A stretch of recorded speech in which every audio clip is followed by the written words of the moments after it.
Hi everyone. ഇന്ന് നമ്മൾ നോക്കുന്നത് റഹീം കെ ദോഹയാണ്. റഹീം കെ ദോഹെ. അപ്പോൾ കമ്പാരിറ്റീവ്ലി കബീർ കെ ദോഹേനേക്കാളും കുറച്ചും കൂടെ മനസ്സിലാക്കാൻ കോംപ്ലെക്സ് ആണ് റഹീം കെ ദോഹെ എന്നാണ് എനിക്ക് പേഴ്സണലി ഫീൽ ചെയ്തിട്ടുള്ളത്. എന്തായാലും നമുക്ക് നോക്കി നോക്കാം. കഹി റഹീം സമ്പത്തി സഗേ ബനത്ത് ബഹുത്ത് ബഹുരീത്ത് വിപത്തി കസോട്ടി ജെ കസേ തോയി സാഞ്ചെ മീത്ത്. ഇതിന്റെ ഓവറോൾ ഐഡിയ എന്ന് പറയുന്നത് a friend in need is a friend in deed എന്ന് പറയില്ലേ, അത് തന്നെയാണ്. അത് എന്താ പറയുക, നിങ്ങൾക്ക് മനസ്സിലാക്കാൻ ബുദ്ധിമുട്ടുള്ള ഒരു കോംപ്ലെക്സ് ആയ ലാംഗ്വേജിൽ എഴുതിയെന്നേ ഉള്ളൂ. കഹി റഹീം സമ്പത്തി സഖേ. റഹീമിന്റെ ഒപ്പീനിയനിൽ പല സന്ദർഭത്തിൽ നമുക്ക് സഖേ മിത്രങ്ങളെ കിട്ടും. ബനത്ത് ബൊഹത്ത് ബഹുരീത്ത്, പല രീതികളിൽ നമുക്ക് സുഹൃത്തുക്കളെ കിട്ടും. വിപത്തി കസോട്ടി ജെ കസേ തോയി സാഞ്ചെ മീത്ത്. വിപത്തിയുടെ കസോട്ടിയിൽ, അതായത് നമുക്കൊരു പ്രോബ്ലം വരുമ്പോഴാണ് സത്യത്തിൽ അവർക്കൊരു പരീക്ഷണം. കസോട്ടി എന്ന് പറയുന്നത് ഒരു പരീക്ഷണം എന്ന് പറയാം നമുക്ക്. അപ്പം നമ്മൾക്കൊരു പ്രോബ്ലം വരുമ്പോൾ കസൗട്ടി ജെ കസേ, ആരാണോ നമ്മളുടെ കൂടെ നിൽക്കുന്നത്, തോയി സാഞ്ചെ മീത്ത്, അവരാണ് സച്ചേ മിത്ര, അതായത് യഥാർത്ഥ മിത്രം.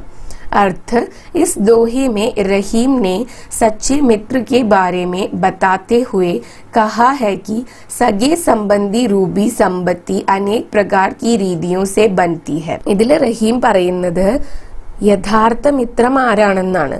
അതിൽ അദ്ദേഹം ആഡ് ചെയ്യുന്ന ഒരു കാര്യമാണ് സഗേ സംബന്ധി രൂപി സമ്പത്തി, അതായത് സുഹൃത്തുക്കളുടെ രൂപത്തിലുള്ള സമ്പത്തി, സമ്പാദ്യം അനേക് പ്രകാർ കി രീതിയോ സെ ബൻതി ഹെ, പല പല രീതിയിൽ നമുക്ക് ഉണ്ടാക്കാനായിട്ട് കഴിയും.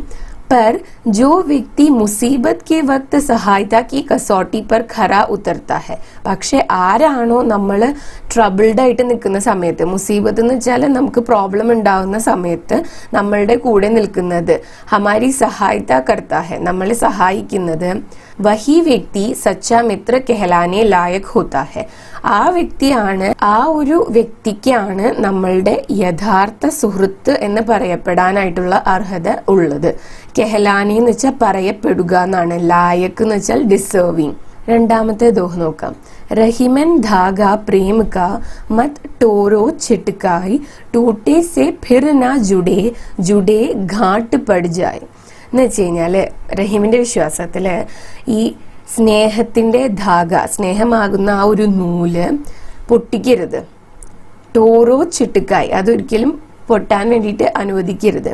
ടൂട്ടേ സെ ഫിർ നാ ജുഡേ ജുഡേ ഗാട്ട് പടിജായി, ഒരു പ്രാവശ്യം അത് പൊട്ടിക്കഴിഞ്ഞാൽ പിന്നെ അത് ജോയിൻ ചെയ്യാൻ പറ്റില്ല. ഇനി ജോയിൻ ചെയ്താൽ തന്നെ ഗാട്ട് പടിജായി എന്ന് വെച്ച് കഴിഞ്ഞാൽ അതിൽ കെട്ടുകൾ വരും.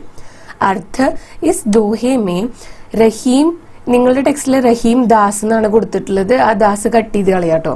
इस दोहे में रहीम जी ने प्रेम के रिश्ते को समझाते हुए कहा है कि प्रेम का धागा बड़ा नाजुक होता है और जिस तरह एक धागा टूट जाने पर कभी नहीं जुड़ सकता है और जुड़ जाए तो भी उसमें गांठ ही रहती है, उसी प्रकार प्रेम का रिश्ता भी एक बार टूट जाने पर जुड़ता नहीं है और अगर जुड़ भी जाता है तो उसमें वो मिठास नहीं रहती है. റഹീം ഈ ഒരു ദോഹയിൽ പറയുന്നത് പ്രേം കാ ധാഗ, പ്രേമത്തിന്റെ ആ ഒരു ചരട് വളരെ നാസുക് ഹോത്താ ഹെ, വളരെ ഡെലിക്കേറ്റ് ആണ്, പെട്ടെന്ന് പൊട്ടിപ്പോകുന്നതാണ്.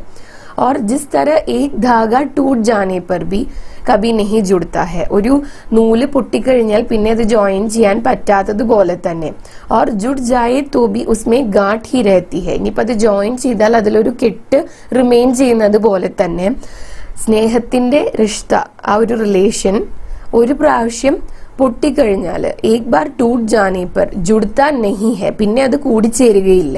और अगर जुड़ भी जाता है तो उसमें वो मिठास नहीं रहती, ഇനി എങ്ങാനും അത് ജോയിൻ ചെയ്യാൻ പറ്റിയാൽ തന്നെ ആ ഒരു പണ്ടുണ്ടായിരുന്ന ഒരു മിഠാസ്, ആ മാധുര്യം, ആ ഒരു സ്വീറ്റ്നെസ് അതിൽ ഉണ്ടായിരിക്കില്ല. इसलिए प्रेम के रिश्ते में कभी दरार नहीं पड़नी चाहिए, അതുകൊണ്ട് തന്നെ ആ സ്നേഹത്തിന്റെ ബന്ധത്തില് ഒരിക്കലും ദരാർ എന്ന് പറഞ്ഞാല് വിള്ളല് വീഴാൻ വേണ്ടിയിട്ട് പാടില്ല. റഹീം ജി കാ യേ ദോഹ സബ്സെ ജ്യാദാ പ്രചലിത് ദോഹ ഹെ ജിസെ കई ലോഗ് ആത്മസാത് ബി കർ ലേത്തെ ഹെ. റഹീം ജിയുടെ ഏറ്റവും പോപ്പുലർ ആയിട്ടുള്ള ദോഹകളിൽ ഒന്നാണ്. അതിനെ പല വ്യക്തികളും സ്വന്തമായിട്ട് സ്വീകരിക്കാറുണ്ട്. അതായത് ഒരു ദോഹ എന്നതിലപ്പുറം അവരുടെ ജീവിതത്തിന്റെ ഭാഗമാക്കിയിട്ട് മാറ്റാറുണ്ട്. ഇനി നമുക്ക് തേർഡ് ദോഹ നോക്കാം. തരുവർ ഫൽ നഹി ഖാത്ത് ഹെ, സർവർ പിയത്ത് ന പാൻ. തരുവർ എന്ന് വെച്ചാൽ മരം അതിന്റെ സ്വന്തം ഫൽ, അതിന്റെ ഫ്രൂട്ട് കഴിക്കുന്നില്ല. സർവർ പിയത്ത് ന പാൻ, ഒരു പോണ്ട്, അതിലുള്ള വെള്ളം സ്വയം കുടിക്കുന്നില്ല. കഹി റഹീമ പർ കാജ് ഹിത് സമ്പത്തി സഞ്ചഹി സുജാൻ. അതായത് റഹീം പറയുന്നത് നമ്മളുടെ സമ്പത്തി മറ്റുള്ളവർക്ക് വിതരണം ചെയ്യണം, അതായത് പരോപകാരത്തിനെ കുറിച്ചിട്ടുള്ള ഒരു ദോഹയാണ് ഇത്. अर्थ പറയുമ്പോൾ ഒന്നുകൂടി ഡീറ്റെയിൽഡ് ആയിട്ട് പറയാട്ടോ. रहीम जी ने इस दोहे में परोपकार का महत्व बताते हुए कहा है कि पेड़ कभी भी अपने फल नहीं खाता है और तालाब कभी अपना पानी नहीं पीता है। उसी प्रकार सज्जन व्यक्ति भी अपने लिए धन इकट्ठा नहीं करते हैं बल्कि परोपकार के लिए धन इकट्ठा करते हैं.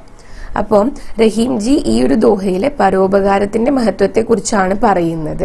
അദ്ദേഹം പറയുന്നു, പേട് ഒരിക്കലും അതിന്റെ സ്വന്തം ഫലം കഴിക്കുന്നില്ല, അതുപോലെ തന്നെ താലാബ് അതിലത്തെ വെള്ളം സ്വയം കുടിക്കുന്നില്ല, അതുപോലെ തന്നെ സജ്ജൻ നല്ല വ്യക്തികള് എന്തു ചെയ്യും, അപ്നെ ലിയെ ധൻ ഇഖട്ട നഹി കർത്തെ. ഇഖട്ട എന്ന് വെച്ചാൽ കളക്ട് ചെയ്യുക. അപ്പം സ്വന്തം ആവശ്യത്തിന് വേണ്ടിയിട്ട് ഒരിക്കലും അവര് ധനം കളക്ട് ചെയ്യുന്നില്ല.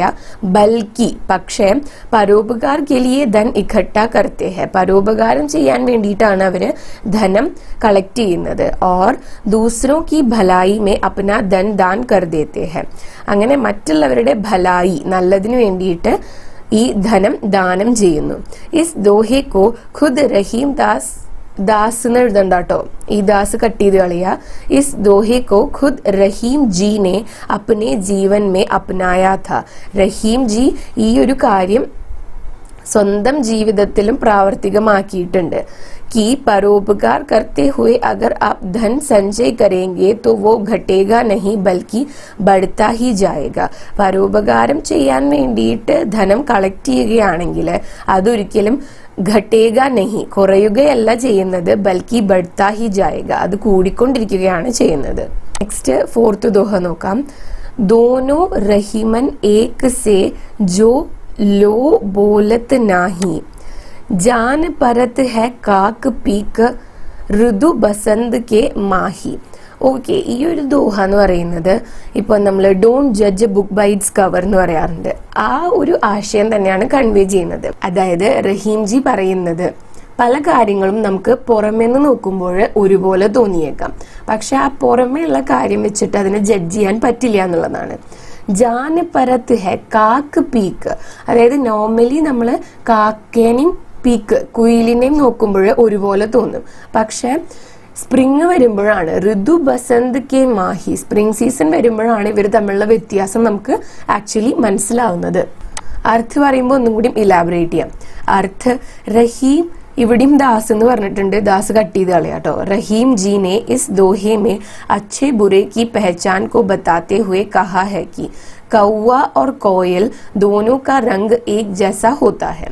അപ്പോൾ റഹീം ജി ഈ ഒരു ദോഹയിൽ പറയുന്നത് ശരിയും തെറ്റും അല്ലെങ്കിൽ നല്ലതും ചീത്തയും എന്നുള്ളതിനെ കുറിച്ച് മനസ്സിലാക്കേണ്ടതിനെ കുറിച്ചിട്ടാണ്, തിരിച്ചറിവ് വരേണ്ടതിനെ കുറിച്ചിട്ടാണ്. അതിനെ മനസ്സിലാക്കാൻ വേണ്ടിയിട്ട് അദ്ദേഹം കൗവ, കാക്കേനെ കുറിച്ചും കുയിലിനെ കുറിച്ചും പറയുന്നുണ്ട്, അതിന്റെ കളറിനെ കുറിച്ച് പറയുന്നുണ്ട്. ഇവരുടെ രണ്ടുപേരുടെയും കളർ ഒരുപോലെയാണ്. മത്ലബ് ദോനോ ദിഖ്നെ മേ ലഗ്ഭഗ് ഏക് ജൈസെ കാലെ ഹോത്തെ ഹെ, രണ്ടും ഏകദേശം കറുപ്പ് കളറിലാണ് ഇരിക്കുന്നത്. ये जब तक बोलते नहीं है तब तक उनकी पहचान कर पाना मुश्किल है. ഇവര് സംസാരിക്കാത്തിടത്തോളം ഇതിനെ തമ്മിൽ ഡിഫറൻഷിയേറ്റ് ചെയ്യാന്ന് പറയുന്നത് ഡിഫിക്കൽട്ട് ആയിട്ടുള്ള ഒരു കാര്യമാണ്. परंतु जब बसंत ऋतु आती है कोयल अपनी मधुर आवाज में कूकने लगती है तभी उन दोनों में पहचान हो पाती है. പക്ഷെ സ്പ്രിങ് വരുന്ന സമയത്ത്, വസന്ത ഋതു വരുന്ന സമയത്ത് കുയില് അതിന്റെ മധുരമായ ആ ഒരു ശബ്ദത്തില് കൂകാൻ വേണ്ടിയിട്ട് തുടങ്ങും. അപ്പോഴാണ് സത്യത്തില് കാക്കേനെയും കുയിലിനെയും തമ്മിൽ കറക്റ്റ് ആയിട്ട് ഡിഫറൻഷിയേറ്റ് ചെയ്യാൻ വേണ്ടിയിട്ട് നമുക്ക് പറ്റുന്നത്. ഇസ് ദോഹെ കാ ഭാവാർത്ഥ യഹ് ഹൈ किसी व्यक्ति की पहचान केवल रंग रूप से नहीं होती है, बल्कि वो व्यक्ति अपनी वाणी से जो कुछ भी बोलता है उसी से उसके व्यवहार की पहचान होती है। इसलिए किसी को सिर्फ देखकर उसकी पहचान ना करें. അപ്പോൾ ഇതിന്റെ ഭാവാർത്ഥം എന്താണെന്ന് വെച്ച് കഴിഞ്ഞാൽ ഒരു വ്യക്തിയുടെ ഐഡന്റിറ്റി അല്ലെങ്കിൽ നമ്മളൊരു വ്യക്തിയെ മനസ്സിലാക്കുന്നത് ഒരിക്കലും അവരുടെ രംഗ് രൂപ്, അവരുടെ പുറമേയുള്ള അപ്പിയറൻസ് എന്നല്ല, അവരുടെ കളറോ അവരുടെ ഒരു ബോഡി സ്ട്രക്ചറോ വെച്ചിട്ടല്ല അവരെ ജഡ്ജ് ചെയ്യേണ്ടത്. बल्कि वो व्यक्ति अपनी वाणी से जो कुछ भी बोलता है, ആ ഒരു വ്യക്തി അവരുടെ സംസാരത്തിൽ എന്താണോ പറയുന്നത് ഉസി സെ ഉസ്കെ വ്യവഹാർ കി പഹചാൻ ഹോത്തി ഹെ, അതിൽ നിന്നാണ് അവരുടെ ബിഹേവിയർ എന്താണെന്ന് നമുക്ക് മനസ്സിലാക്കാൻ വേണ്ടിയിട്ട് കഴിയുന്നത്. ഇസ്ലിയെ കിസി കോ സിർഫ് ദേഖ്കർ ഉസ്കി പഹചാൻ നാ കരെ, അതുകൊണ്ട് തന്നെ ആരുടെയും ഒരു എക്സ്റ്റേണൽ അപ്പിയറൻസ് വെച്ചിട്ട് പുറമെ എങ്ങനെയാണോ കാണുന്നത് അത് വെച്ചിട്ട് ആരെയും ജഡ്ജ് ചെയ്യരുത് എന്നുള്ളതാണ്. ഇനി ഫിഫ്ത്ത് ദോഹ നോക്കാം. റൂഠേ സുജന മനായിയെ ജോ റൂഠേ സോ ബാർ, അതായത് നമുക്ക് പ്രിയപ്പെട്ടവര് അല്ലെങ്കിൽ നല്ല വ്യക്തികള് അവരെ പിണങ്ങിയിരിക്കുകയാണെങ്കിൽ അവരെ മനാന എന്ന് വെച്ച് കഴിഞ്ഞാൽ അവരുടെ പിണക്കം മാറ്റണം. ജോ റൂഠേ സോ ബാർ, അവർ എത്ര പ്രാവശ്യം പിണങ്ങിയാലും ആ പിണക്കം മാറ്റണം. റഹിമൻ ഫിരി ഫിരി പോയിയെ ടൂട്ടെ മുക്തഹാർ, റഹിമ് പറയുന്നത് നമ്മള് ഒരു പേളിന്റെ നെക്ലസ്, ഒരു മുത്തുമാല എങ്ങനെയാണോ അതൊരു പ്രാവശ്യം പൊട്ടിക്കഴിഞ്ഞാൽ അതിന്റെ മുത്തുകൾ കൂട്ടിച്ചേർത്ത് വീണ്ടും കോർത്തിണക്കുന്നത്, അതുപോലെ തന്നെയാണ് നല്ല വ്യക്തികള് പിണങ്ങിയിരിക്കുമ്പോൾ അവരെ പിണക്കം മാറ്റി കൊണ്ടുവരേണ്ടതും എന്നാണ്. अर्थ इस दोहे में रहीम जी ने सज्जन व्यक्ति की महत्ता बताते हुए कहा है कि सज्जन व्यक्ति अगर 100 बार भी रूठ जाए तो उसे मनाना चाहिए. जिस प्रकार मोतियों की माला को टूटने पर हम फिर से उसे माला में पिरो लेते हैं, അതായത് നല്ല വ്യക്തികളെ നമ്മൾ അവരുടെ പിണക്കം എപ്പോഴും മാറ്റണം. അവര് 100 പ്രാവശ്യം 1000 പ്രാവശ്യം പിണങ്ങിയാലും അവരെ പിണക്കം മാറ്റി കൊണ്ടുവരേണ്ടത് അത്യാവശ്യമാണ്. എങ്ങനെയാണോ ഒരു മുത്തുമാല പൊട്ടിയാൽ അതിലത്തെ മുത്തുകളെ നമ്മൾ വീണ്ടും കോർത്തിണക്കുന്നത്, അതുപോലെ തന്നെ ഇത്തരം ആളുകളെ നമ്മൾ അടുത്ത് വെക്കണം, അവരുടെ പിണക്കം മാറ്റിയിട്ട് അടുത്ത് നിർത്തണം. പിരോലേനാന്ന് വെച്ചാൽ കോർക്കുക എന്നാണ്. ഇസ് दोहे का भावार्थ है कि सज्जन व्यक्ति सदैव अगर आपके समीप रहेगा तो आपकी उन्नति होगी, इसलिए वो चाहे हजारों बार रूठ जाए तो भी उसे अपने से दूर मत होने दीजिए, क्योंकि वही आपका सच्चा हितैषी होता है. അപ്പോൾ ഈ ഒരു ദോഹയുടെ ഭാവാർത്ഥം എന്ന് പറയുന്നത് നല്ല വ്യക്തികള് അവരെ എപ്പോഴും സദൈവ് എപ്പോഴും നമ്മുടെ അടുത്ത് വെക്കണം. അങ്ങനെ ഉണ്ടായാലാണ് നമ്മൾക്ക് ഉന്നതി ഉണ്ടാവുകയുള്ളൂ, നമ്മുടെ അപ്ലിഫ്റ്റ്മെന്റ് ഉണ്ടാവുകയുള്ളൂ. ഇസ്ലിയെ വോ ചാഹെ ഹസാറോ ബാർ റൂട്ട് ജായെ, അവരൊരു 1000 പ്രാവശ്യം പിണങ്ങിയാലും അവരെ മനസ്സിലാക്കി അവരുടെ പിണക്കം മാറ്റിയിട്ട് നമ്മുടെ അടുത്ത് തന്നെ വെക്കണം. നമ്മളുടെ അടുത്തുനിന്ന് ദൂരെ പോകാനായിട്ട് അനുവദിക്കരുത്. കാരണം അവരാണ് സച്ച ഹിതേഷി എന്ന് പറഞ്ഞാൽ നമ്മളുടെ ആക്ച്വലി ഉള്ള വെൽ വിഷേഴ്സ്, നമ്മളെ കുറിച്ച് നമുക്ക് നല്ലത് വരണമെന്ന് ആഗ്രഹിക്കുന്ന ആളുകൾ അവരാണ്.